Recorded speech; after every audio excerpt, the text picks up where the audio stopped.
हम लोग जो सत्संग करते हैं,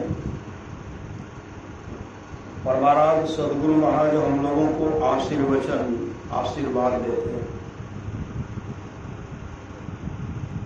मैं आपको उपदेश की बात कहने नहीं आया हूँ, उम्र के ख्याल से मैं आशीर्वाद दे सकता हूँ, क्योंकि आप लोगों से मेरी उम्र अधिक है। मैं अपने लिए जो भलाई सोचा हूँ वही भलाई आप लोगों के लिए भी चाहता हूँ। मैं वर्षों तक सोचा तो दृढ़ हो गया कि संतों के ज्ञान में जो मंगल है वही असली मंगल है। इस मंगल के लिए भजन सत्संग करते रहें और सदाचार का पालन कर अपने को पवित्र बनाए रखें। सदाचार के पालन में आपको बल मिलेगा और संसार प्रतिष्ठा होगी। यह प्रतिष्ठा सबसे अधिक प्रतिष्ठा है। जो भजन साधन करते रहेंगे तो उनको खाना दाना और कपड़ा की कभी कमी नहीं रहेगी। सुख दुख का परवाह नहीं करते हुए भजन साधन करते रहना चाहिए। मैं ईश्वर से प्रार्थना करता हूं कि आप लोग सुखी रहें। परम पूज्य महर्षि में परमहंस जी महाराज का यह आशीर्वचन दिनांक 22 में 1967 ईस्वी को बिहार राज्य अंतर्गत भागलपुर स्थित महर्षि में आश्रम कुप्पा घाट में हुआ था। देश गुरु महाराज की जय। बंदो गुरुपद कंज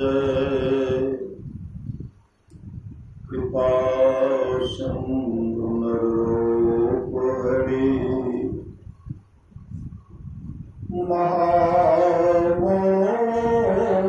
महामोत्तम कुंज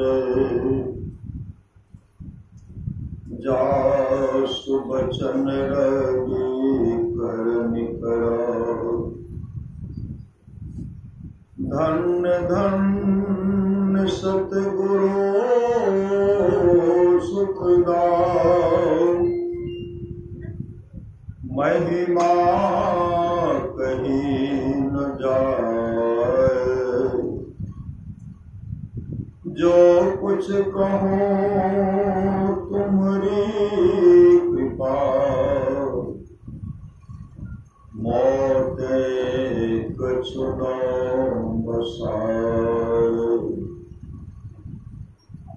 और व्यक्त रूप में प्रातः स्मरणीय अनंत श्री देवोसित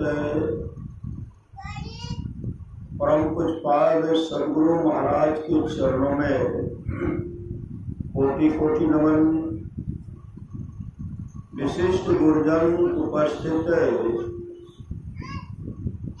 सत्संग प्रेम महानुभावों, माताओं एवं बहनों, सभी के अंदर में बैठे हुए परमात्मा को कोटि कोटि नमन। परमाराध्य सदगुरु महाराज की अमृत वाणी है। उत्साह के साथ सत्संग कीजिए, उत्साह के साथ सत्संग कीजिए। जो सत्संग के उत्साह में विघ्न डालते हैं, परमात्मा उनको दंड देते हैं, परमात्मा उनको दंड देते हैं, परमात्मा उनको दंड देते हैं। जाओ मैंने 3 बार कर दिया।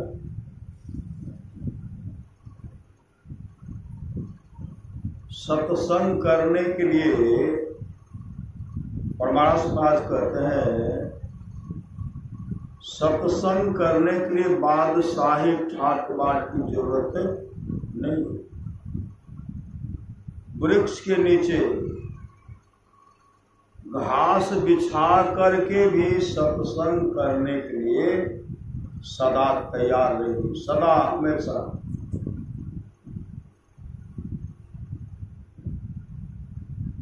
पुनः सदगुरु महाराज कहते जो लोग बहुत दिनों से सत्संग करते आ रहे हैं, अभी कर रहे हैं, आगे भी करेंगे, वे सभी महासुख के भागी होंगे। अभी हम लोग सत्संग कर रहे हैं, हम लोग अभी जन्मदिन के अवसर पर सत्संग कर रहे हैं। सबका छठे शिला, मतलब सबके छठे शिला, सबके जन्मदिन, सबके मुंडन संस्कार के अवसर पर सत्संग नहीं होता। कहीं भी अगर सत्संग होता, कहीं भी सत्संग होता है तो समझिए वह भूमि धन्य है, वह जगह धन्य है, इसलिए सत्संग होता है। सत्संग भगवान शिव कहते हैं गिरिजा संत समागम है, समन लाभ कछुआन है, बिनु हरि कृपान होय सो गावई वेद पुराण। हे गिरजा, संतों की संगति के समान दूसरा लाभ नहीं है, बिनु हरि कृपान होय सो गावई वेद पुराण।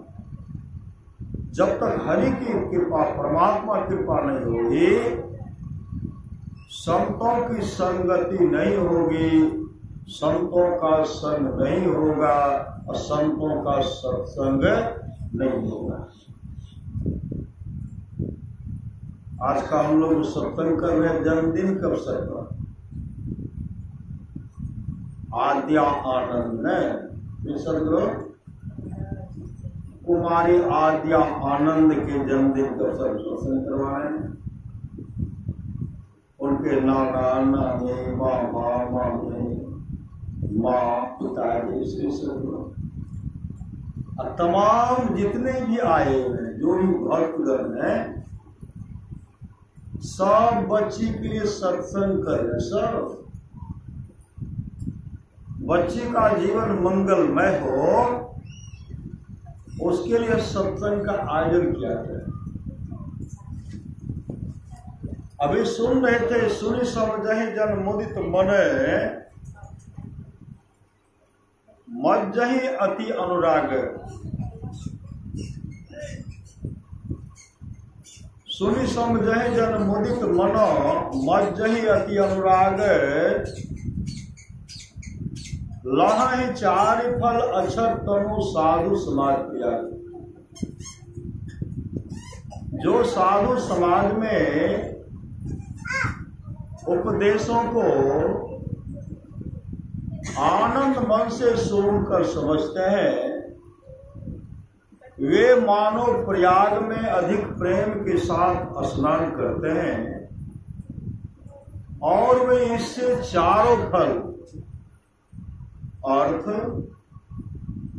धर्म, काम और मोक्ष शरीर रहते पा लेते हैं। आप लोग जानते होंगे, सच्ची घटना है। देवर्षि नारद भगवान विष्णु के पास पहुंचे। भगवान विष्णु से कहते हैं, प्रभु संत का दर्शन और सत्संग से क्या लाभ होता है? संत का दर्शन और सत्संग से क्या लाभ होता है, इसके बारे में आप कृपा करके मुझे बताइए। तो भगवान विष्णु कहते हैं, देवर्षि,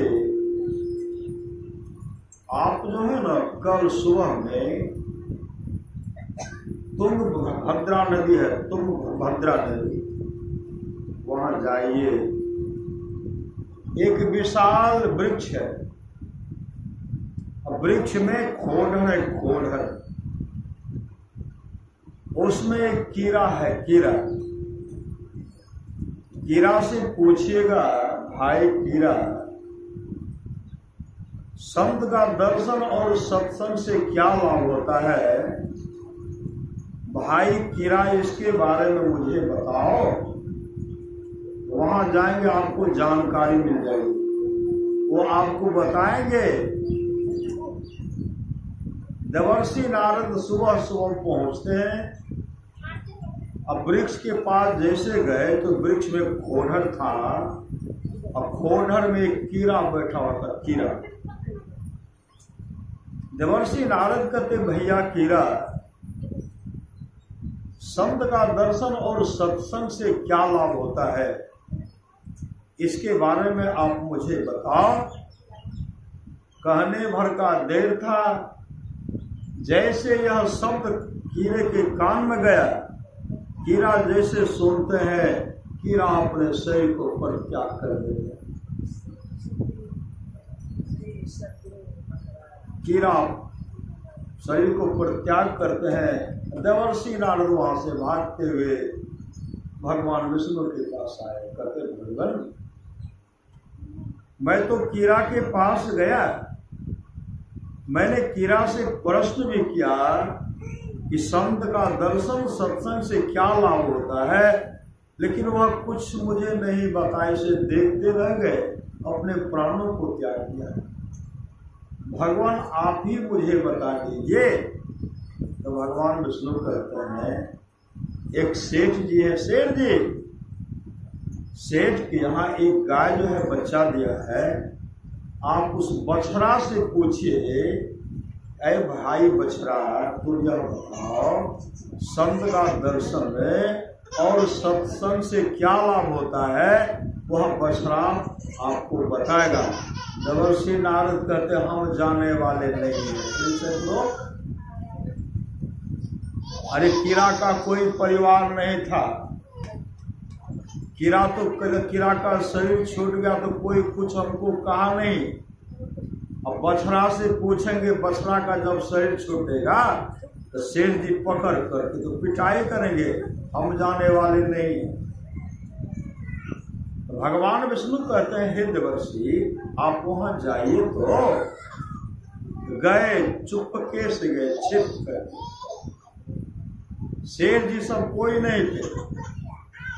उसी समय गौशाला में पहुंचते हैं, और गौशाला में पहुंचने के बाद उस बछड़ा से पूछते हैं, श्री सदगुरु, उस बछड़ा से कहते हैं, भाई बछड़ा, तुम यह बताओ कि संत का दर्शन और सत्संग सुनने से क्या लाभ होता है?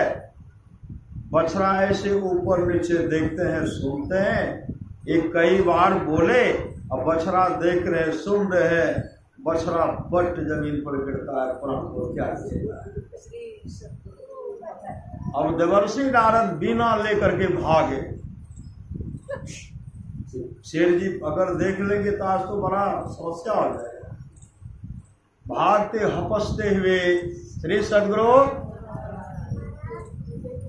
श्री सदगुरु, भागते हुए भगवान विष्णु के पास पहुंचे। भगवान विष्णु का, देवर्षि, आप बहुत परेशान है। आप परेशान नहीं होगा, ऐसा आप बताते हैं। शेर जी किसी तरह जान बचा करके भागे, शेर जी मिले नहीं तो आज तो हमारी फरियत हो जाती। आप नहीं जानते हैं तो कहिए कि हम नहीं जानते, लेकिन अब हमको कहीं आप मत भेजिए। श्री सदगुरु, तब देवर्षि नारद से भगवान विष्णु कहते हैं, कल फिर जाइए। कहाँ जाएंगे? कहा राजा के पास। कहा हम जाने वाले नहीं, हम वहां जाने वाले नहीं। आप जाइए ना, आपके प्रश्न का उत्तर वहां मिलेगा कि हम जाने वाले नहीं। देवर्षि नारद किसी तरह से डरते वहां पहुंचते हैं।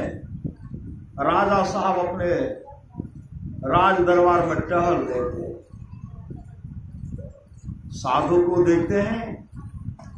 राजा साहब कहते हैं, आइए महात्मन आइए, श्री सदगुरु आइए महात्मन आइए, भले आप आ गए। मेरे यहाँ एक राजकुमार का जन्म हुआ है, आप महात्मा हैं, आप एक बार उनका हाथ देख लीजिए, उनको देख लीजिए, आशीर्वाद दे दीजिए। देवर्षि नारद तो चाहते ही थे। तो देवर्षि नारद देखिए, चारों तरफ घेरा लगाइए, हम जो जाएंगे यहां से घेरा, निकास का दौर अलग रखिए, निकलने का अलग रास्ता, वहां भी घेरा होना चाहिए। कई तरह घेरा का व्यवस्था करना, घेरा होना चाहिए। लेकिन वहां जो रहेंगे, परिवार के किसी भी सदस्य को नहीं रहना पड़ेगा, क्योंकि उसका भाग हम ठीक से देखेंगे। हाँ, देखेंगे, ठीक से देखेंगे। किसी को वहां कहा रानी कहा रानी भी नहीं रहेगी, कोई आप भी नहीं रहेंगे, सबको निकलना पड़ेगा। घेरा बनाया गया, घेरे के अंदर में देखते सब आप लोग निकल गए। हाँ निकल गए, हम लोग तो निकल। जैसे वहां पहुंचते हैं, देवर्षि नारद कहते हैं, ऐ राजकुमार, ऐ बालक,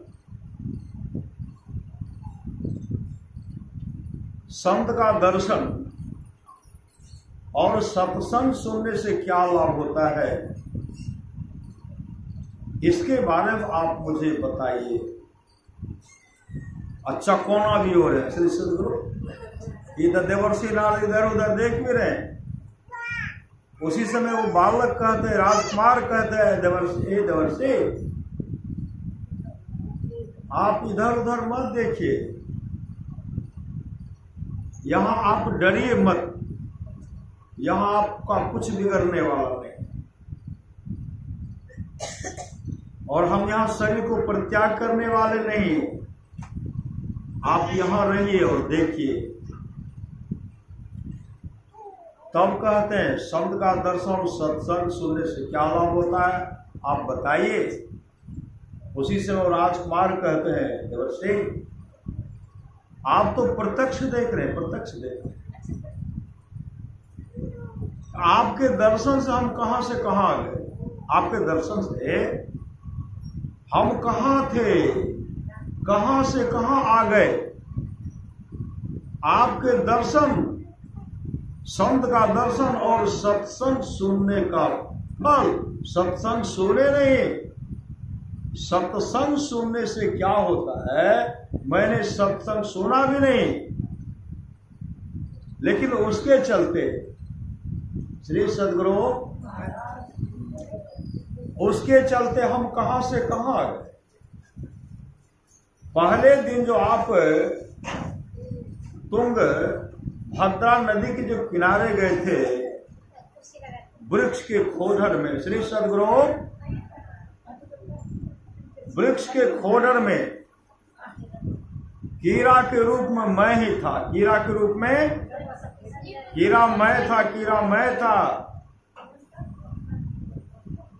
आप जो कहे कि भाई कीड़ा संत का दर्शन और सत्संग सुनने से क्या फल होता है, आपके मुख से जो हम सुने, तो हम कहां से कहां आ गए, हम कहां से। उस समय हमारा शरीर छूटा, और शरीर छूटने के बाद हम सेठ जी के यहां बछड़ा बन करके आए। कीड़ा मैं था, बछड़ा मैं था। और आपके दर्शन करने से, आप जो हमको दर्शन दिए, कीड़ा से बछड़ा में, बछड़ा से राजा राजकुमार किसे में राजकुमार बने। आपके दर्शन से हम कहां से कहां गए। और जो बराबर सत्संग सुनेगा, संत महात्मा का दर्शन करेगा, उनकी कितनी अच्छी गति होगी। उनका जीवन मंगलमय होगा। वही सुन रहे थे, मज्जन फल देखिए तत्काला, अक्का को है पिक बकौ माराला। सुनी आचर्य करे जन कोई, असत संगति महिमा नहीं गोई। वाल्मीकि नारद घट जोनी, निज निज मुखन कहे निज होनी। जलचर थलचर नभचर नाना, जे जर चेतन जीव जहाना। मति की रति गति भूत भलाई, जब जही जतन जहां जही पाई। असो जानब सत्संग प्रभाव, लोको वेदनो आनु पाओ। ये तमाम चीजें आज तक जिस किसी को प्राप्त हुआ है, सत्संग के प्रभाव से जानना चाहिए। लोक और वेद में इसके मिलने का दूसरा कोई उपाय नहीं है, कोई उपाय नहीं है।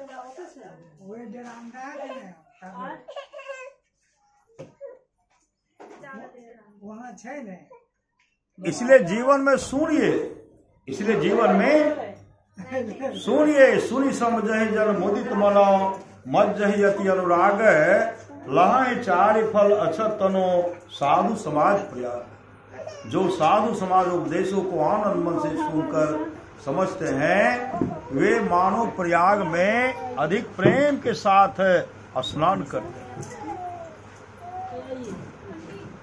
मति की रति गति भूत भलाई, जब जही जतन जहां जही पाई। सो जानव सत्संग प्रभाव, लोको वेदना अनुपाओ। ये तमाम चीजें आज तक जिस किसी को प्राप्त हुआ है, सत्संग के प्रभाव से जानना चाहिए। लोक और वेद में इसके मिलने का दूसरा कोई उपाय नहीं है। लेकिन जीवन में श्रद्धा चाहिए, श्रद्धा प्रेम। सुनिए, समझिए, अपने जीवन के बागडोर को संत सदगुरु के हवाले कीजिए। जीवन मंगलमय होगा, मंगलमय होगा, मंगलमय होगा। भगवान बुद्ध के समय की बात है। श्री सदगुरु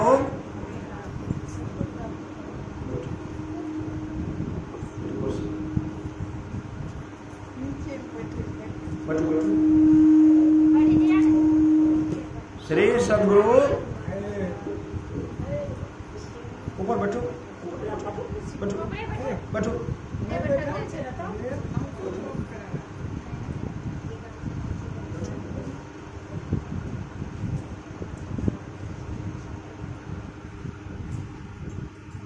भगवान बुद्ध के समय की बात है। धम्पद में आया है, धम्पद में।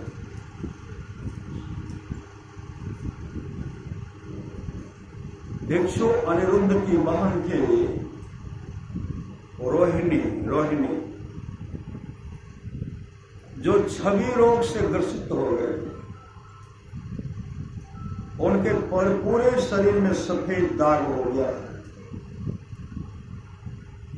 अपने भाई के पास भिक्षु अनिरुद्ध भगवान बुद्ध के पहुंचे हुए शिष्य थे। रोने लगी, बिलख बिलख करके रो करके कहने लगे, मेरा कष्ट जो आप दूर कर दीजिए, मेरा कष्ट जो है दूर कर दीजिए। मेरे ऊपर जो विपत्ति है उस विपत्ति को आप दूर कर दीजिए। भिक्षु अनिरुद्ध गए भगवान बुद्ध के पास। भगवान बुद्ध से कहते भूलते,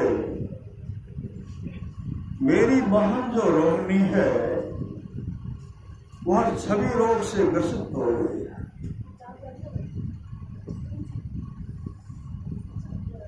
उनके लिए कुछ आप उन पर कृपा दृष्टि कीजिए, दया दृष्टि कीजिए।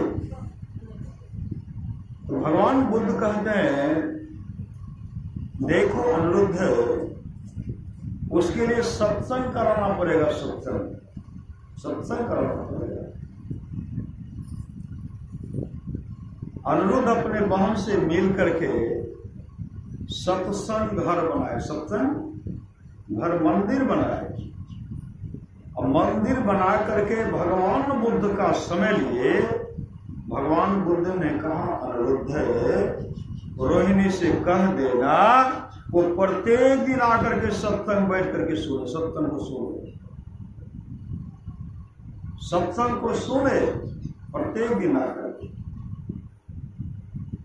सत्संग प्रारंभ हुआ, लेकिन रोहिणी सत्संग में नहीं बैठी थी, छिप कर बैठी, छिप कर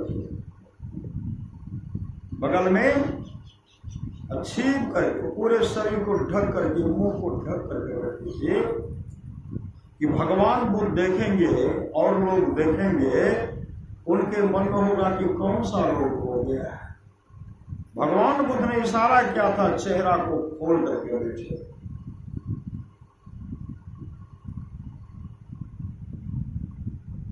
इशारा करते हैं, हाथ झलक रहा है, लेकिन चेहरा ढका हुआ है। सत्संग प्रारंभ हुआ, सत्संग सुने, सुनते सुनते उनके शरीर में जो भी छवि रोग था, सफेद दाग था, सब समाप्त हो गया। चेहरा पर धब्बा बना रह गया, दाग। कहते भंते चेहरा पर धब्बा बना रह गया। तो भगवान बुद्ध कहते हैं वो लज्जा के कारण से बच गया, लज्जा के कारण से। मेरे चेहरा को कोई देख नहीं ले, उनको ढक करके रखा, उतना दाग जो है वो रहेगा ही। तब अनिरुद्ध कहते हैं, भंते मेरी बहन रोहिणी की ऐसी दुर्दशा क्यों?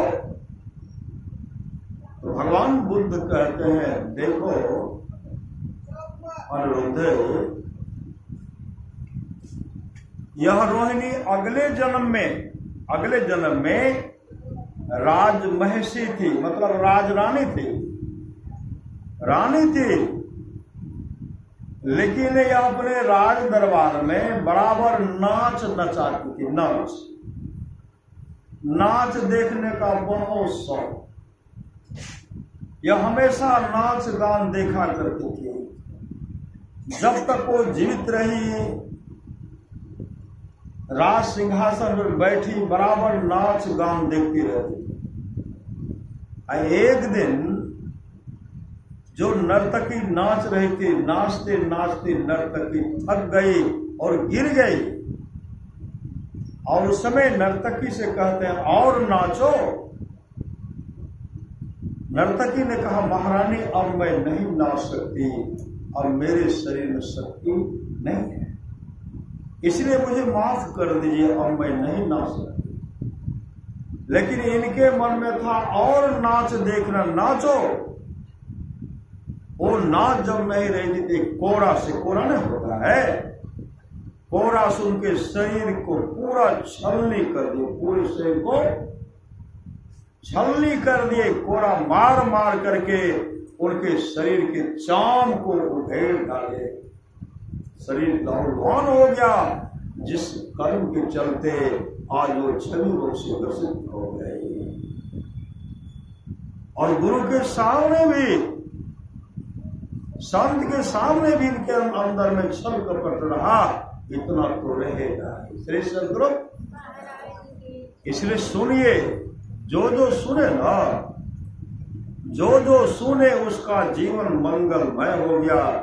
सत्संग से बढ़ करके कुछ है, कहा नहीं जा सकता। संसार का तमाम वैभव संग्रह कर लीजिए, लेकिन कुछ जाने वाला है साथ में, कुछ हो एको दूर जमीन जीत है। एक राजा महाकंजूस राजा था, बहुत कंजूस।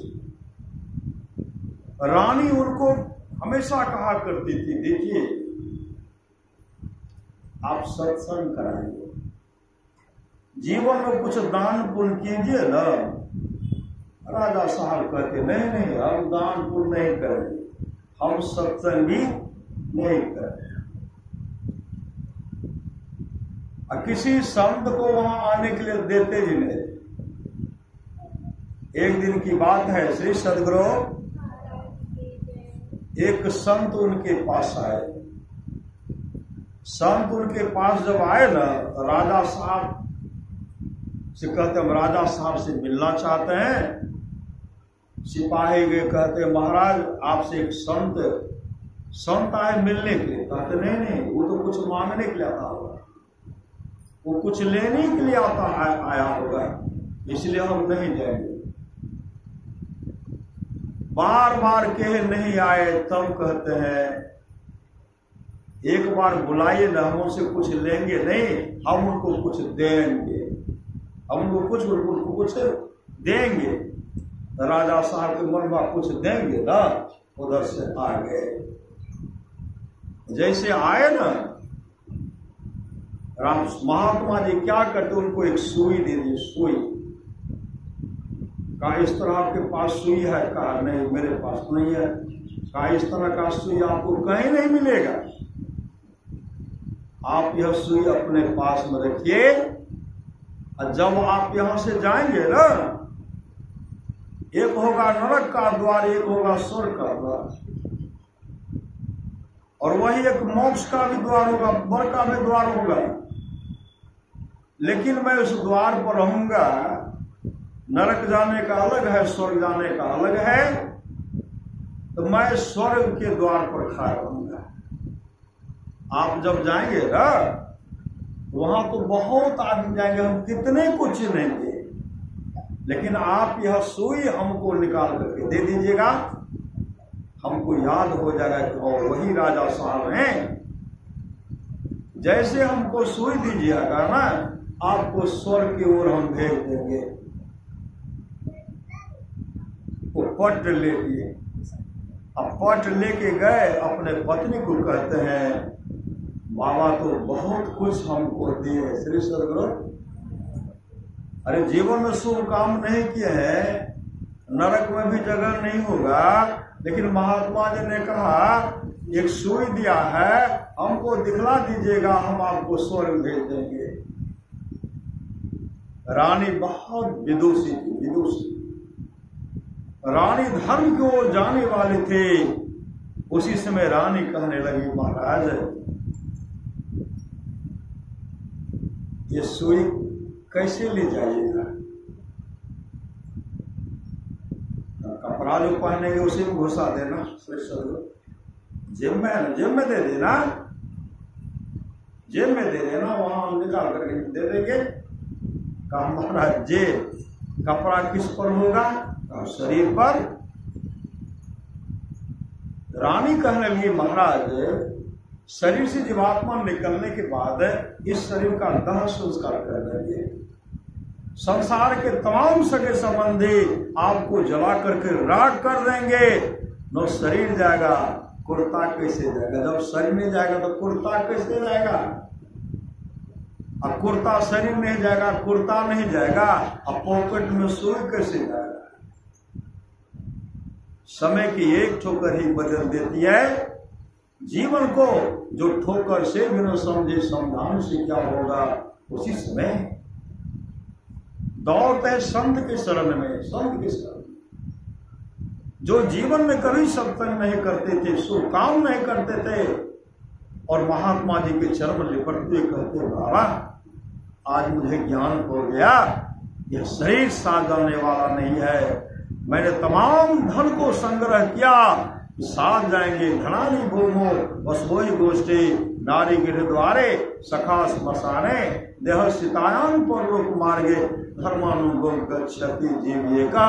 कुछ भी साथ जाने वाला नहीं है, महापुरुष कहते हैं। इसलिए मुझे वह ज्ञान दीजिए जिस ज्ञान के द्वारा मेरा परम कल्याण होगा। तब भजन भेद लिए, नाम का सुमरन, दीक्षा लिए, और दीक्षा लेने के बाद वो मुस्तैदी के साथ नाम का सुमरन। नाम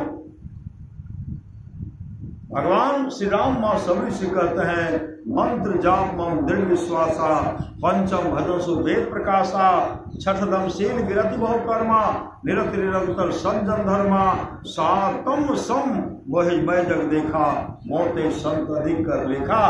मतलब नाम का सुमरण करते हुए वो अच्छी गति को प्राप्त हुए। भगवान शिव कहते गिरजा संत समागम समन लाभ कछुआन, बिनु हरि कृपा हो सो गावे वेद पुराण। हे गिरजा, संतों की संगति के समान दूसरा लाभ नहीं है। बिनु हरि कृपा हो सो गावे वेद पुराण। जब तक हरि की कृपा, परमात्मा की कृपा नहीं होगी, तब तक सत्संग होने वाला नहीं है, नहीं है, नहीं है।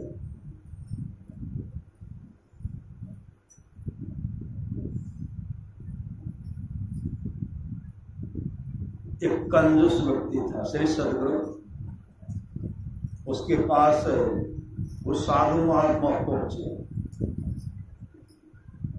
हमको सत्संग कराना है, हम लोग भागवत कथा सत्संग करेंगे, तो आप कुछ मदद कीजिए। जैसे सब 5 आदमी गए, उनके दरवाजे पर गए, वो कंजूस कभी किसी को देते नहीं थे, सब दरवाजे पर बैठे और बगले बगले फिरार हो गए। दरवाजे पर सब बैठे, उधर गए, आंगन गए, आंगन होते बारी मतलब टट्टी खोल करके निकल गए। अब इधर देखते हैं कब आएंगे, कब आएंगे। कम से कम 2-3 घंटा बैठे, सोचे अच्छा ढंग से देंगे। श्री सुनियो न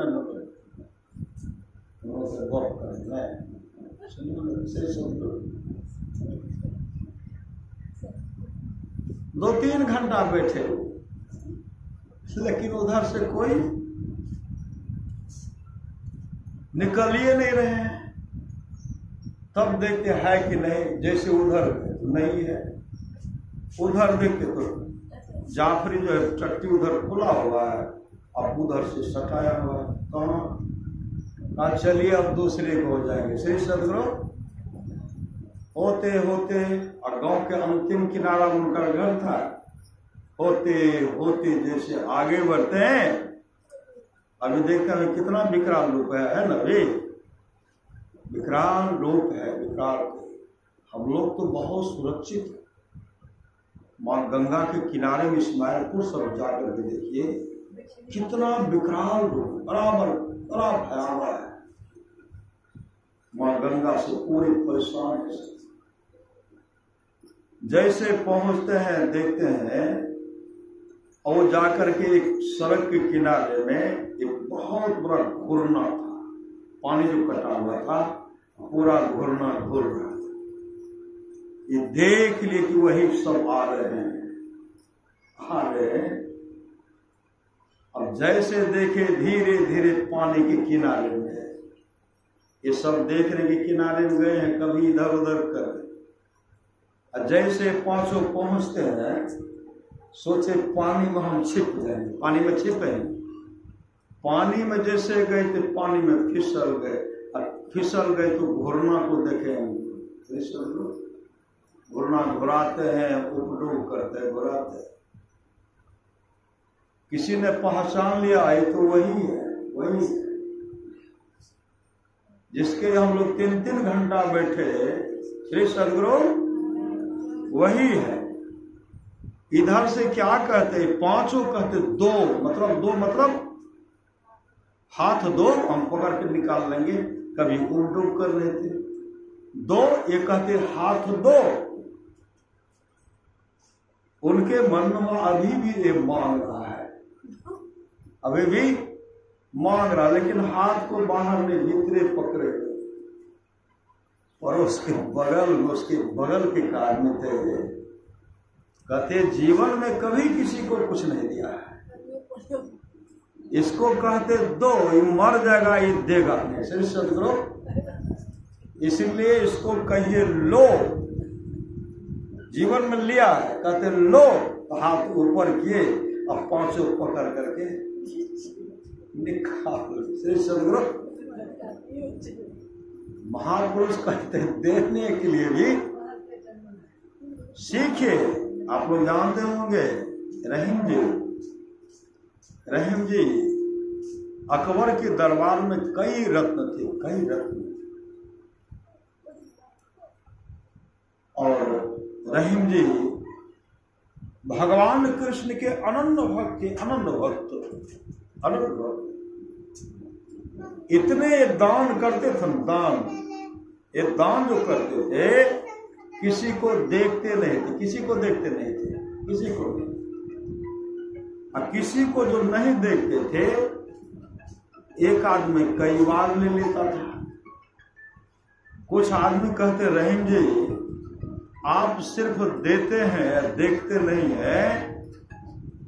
एक आदमी कई बार ले लेता है, इसलिए आप देख करके दीजिए।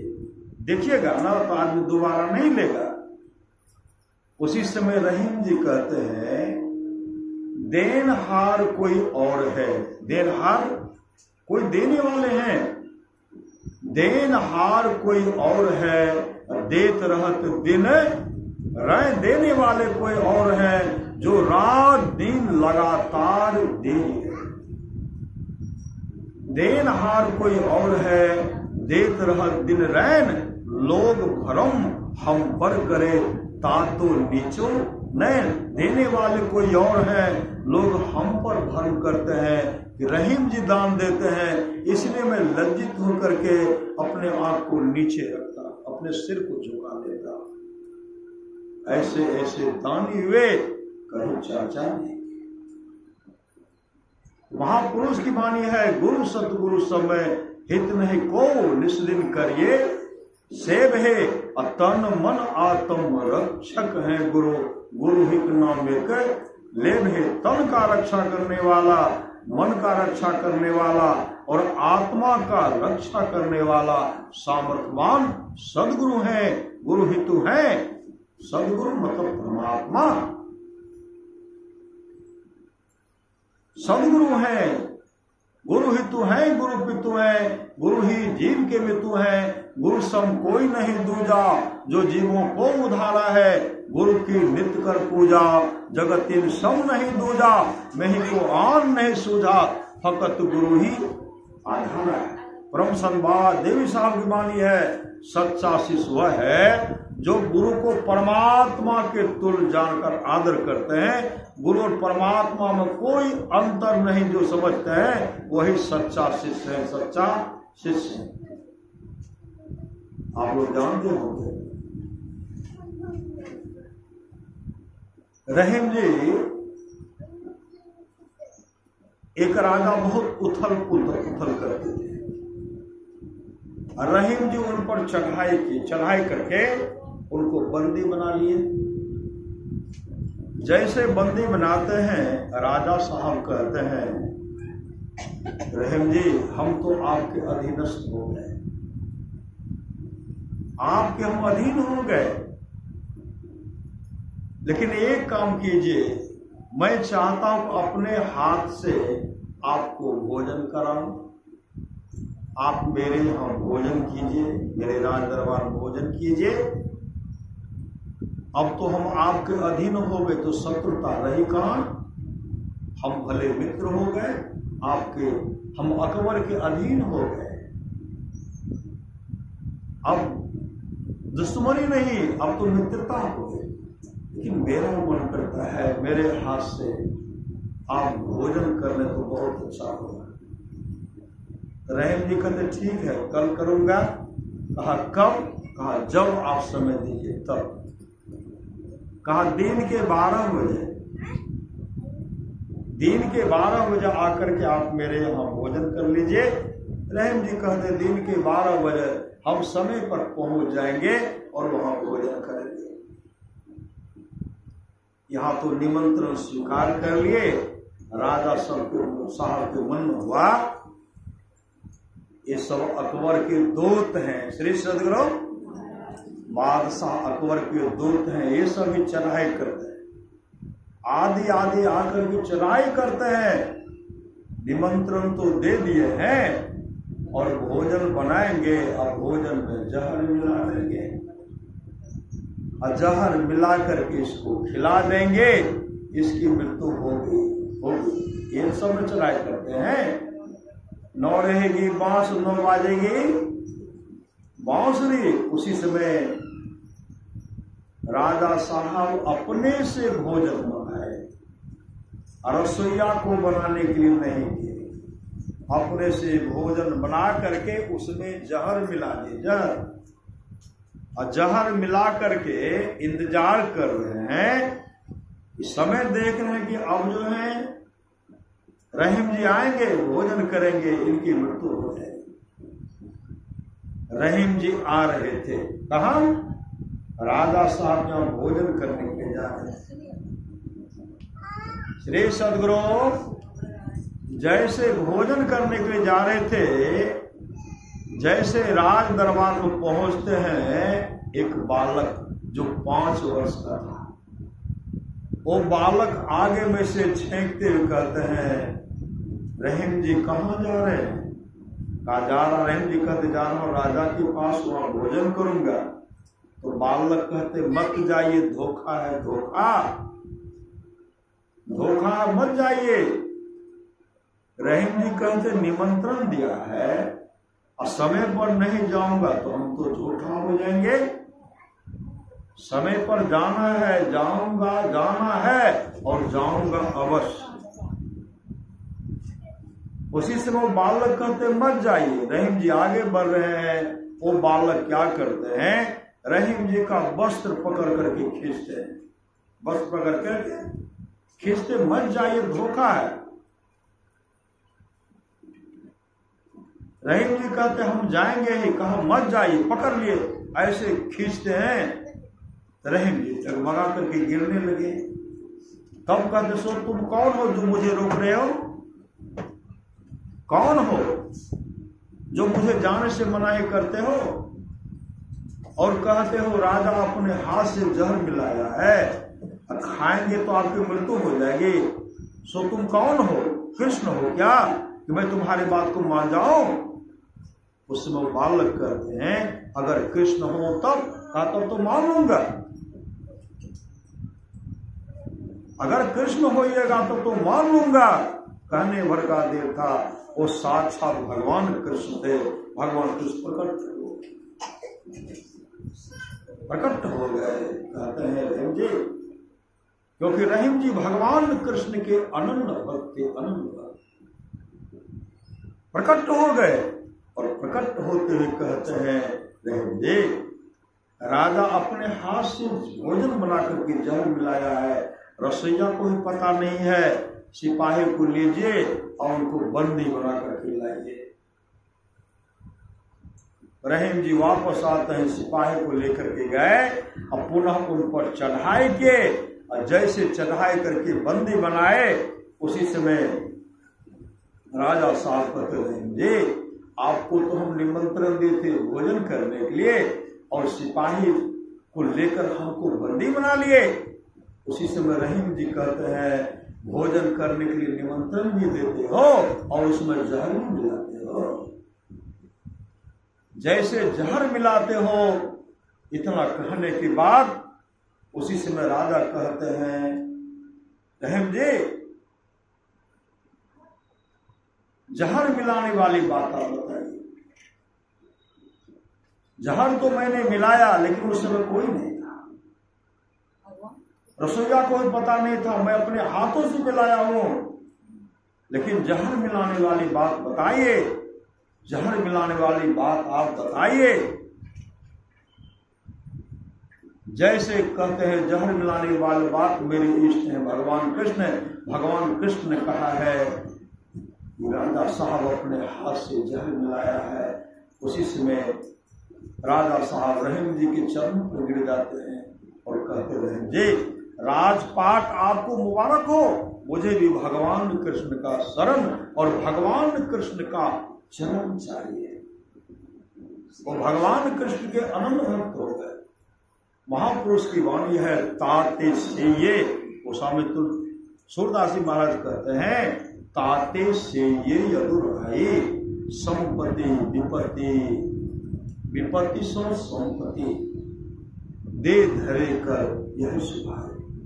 मतलब उनको एक रक्षक परमात्मा है, उन पर भरोसा रखिए।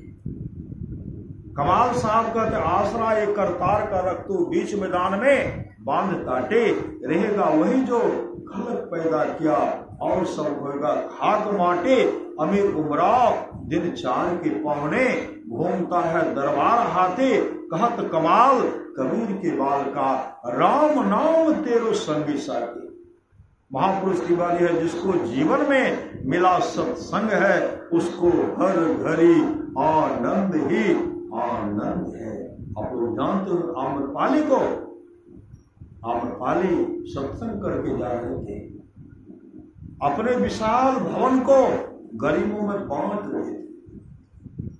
जो अपने जीवन के बाद उनको भगवान बुद्ध के